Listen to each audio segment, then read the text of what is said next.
Hey guys, what's going on? It's Buddy here, and today we're going to be taking a look at the Zenfone 2 unboxing video.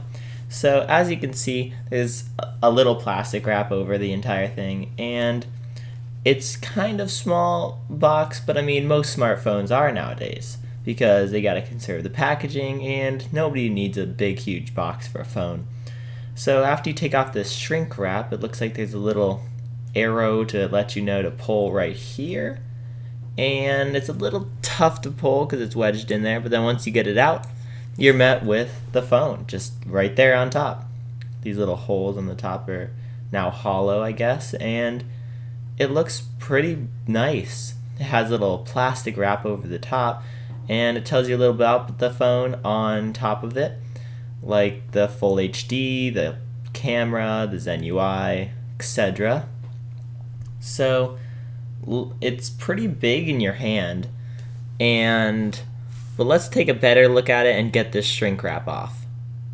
Okay, so as you take it off from the back, you are met with a pretty sleek design. It feels really nice on the back. That brushed metal or plastic, but it feels like a brushed metal. It feels really nice in the hand, and it feels great. The power button up on the top is a little bit hard to reach, I must say, because it's pretty big. It's a 5.5-inch phone, but it's supposed to say in a 5-inch body, which I actually compared it to the iPhone 6 Plus. It's a more comparison to, and I would say that it's a little bit shorter than the 6 Plus, but it's, I think, just as wide. Yeah, it might be. But yeah, the headphone jack is right next to it on the top, and all that's on the bottom is just the micro USB, and it looks pretty good. The volume keys are on the back, kind of like LG's look, and overall it's pretty nice. I'm kind of a guy who likes to look at the goodies before they look at the other stuff in the box, but that's just me. But yeah, it has a nice textured power button, or I mean volume keys. It feels really nice. It kind of has that zzz feel, and it has Asus branding on the back along with Intel and the speaker on the back. The dual flash looks nice, and it has capacitive keys, but since they're not tactile, you don't really have to worry about breaking them ever, so that's nice. And it's a classic layout with the home button and in the middle, and then the back button on the left, and the recent apps on the right. And they're kind of shiny metallic, so they don't light up, so they won't take any battery life out of it. It'll just give you a little haptic feedback to let you know you touched it. Now the chin on the bottom also looks pretty shiny and nice, and it's a little bit curved on the back. It has a little spot to take off the back cover, and I won't be doing that right now, but it seems pretty tough to do it. It doesn't like to come off that well. Cases are going to be scarce somewhat. You could find some cheap cases though, because it's not a phone that everybody else will have. So if you pull up this tab, which is a little neat trick, you'll come inside the box with some paperwork, some more stickers for your, I guess, identification, and you got plenty of manuals in all different languages, like French, English, and Chinese, and some stuff. And then you come to your power brick, which is somewhat big, but it does support quick charging, so that's good.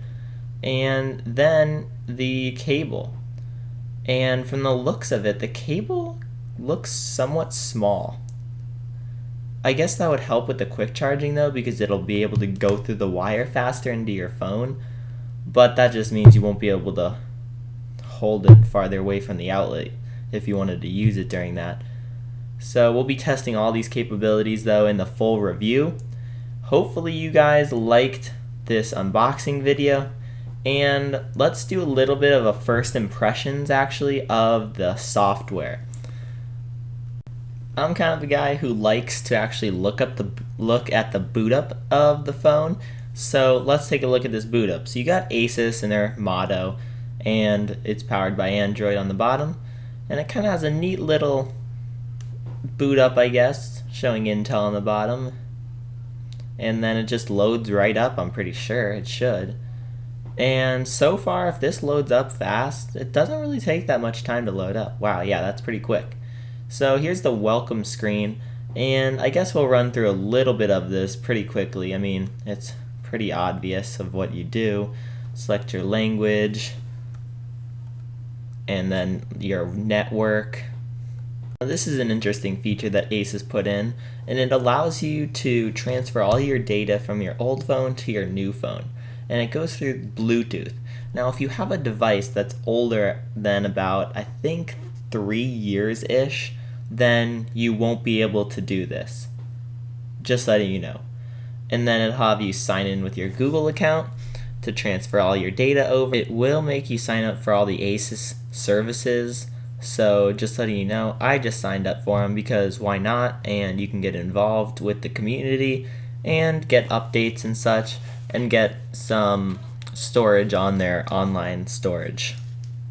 Your date and time up and all your accounts and everything, and then I would suggest activating the Google Drive promotion and the web storage of 5 gigabytes. I think that already may be initiated when you set up your account, but definitely get the 100 gigabytes of free storage, because Google does have the offer expire, so they won't let you buy a bunch of devices and then save up and then all of a sudden have like 500 gigabytes that you can just activate.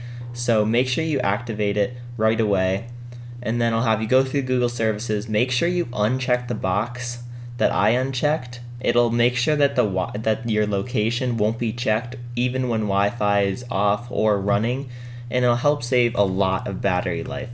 I mean, honestly, you don't need it running. So now, let's go to the home screen. So, right as this thing pops up, I realize the icons look decent on here compared to Lollipop or something, and the folders look fine. The animations I don't really like, so I might have to change that. That's the nice thing about this phone, is I'm pretty sure you can change literally everything.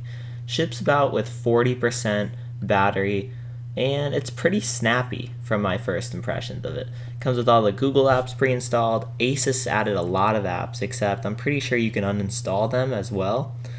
And it gives you a little run through and start guide, so that's nice. That's what Android does, and that's really nice that they do that. So they have a bunch of these things, like look at that kids mode. That I've seen that on other phones before, which is nice. And I'm gonna have to explore all these options, but the nice card styles from Lollipop, because this is running Lollipop 5.0, and I'm gonna have to see if there's any updates available for it. These buttons on the back are very tactile, and they include a do not disturb mode, which nothing will come through but alarms, I guess. And it looks pretty snappy and quick. I can't wait to use this phone more, and I'll let you guys know how I think of it. I will say though, it is big, so make sure if you're thinking about this phone that you're aware that it is big. And if you want to try it out, I would suggest just going to the store and looking at an iPhone 6 Plus, because it's like, what, a fourth of the cost, but just as fast, and it's just as big. So, man, this thing has a ton of different modes. Well, can't wait to look at this more, guys. I think I'm going to turn the battery saving off, because you got to see how it does without that stuff on.